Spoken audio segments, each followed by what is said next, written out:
Ikasturtea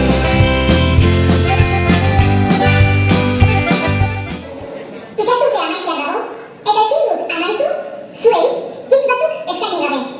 Urte osoan, elkarrekin bizi izan ditugun momentuak gogoan ditut. Ikasitakoak, elkarri eman dizkiogun irribarreak eta laguntzak, egindako lan guztia eskertzekoa da. Eta gaur, bereziki, LHC-ko ikasleei eskerrak eman nahi dizkizuet pilotz-pilotzez. Zuek izan zarete, askotan, txikienen erreferentzia. Laguntzaile finak eta bideo onak sortzen lagundu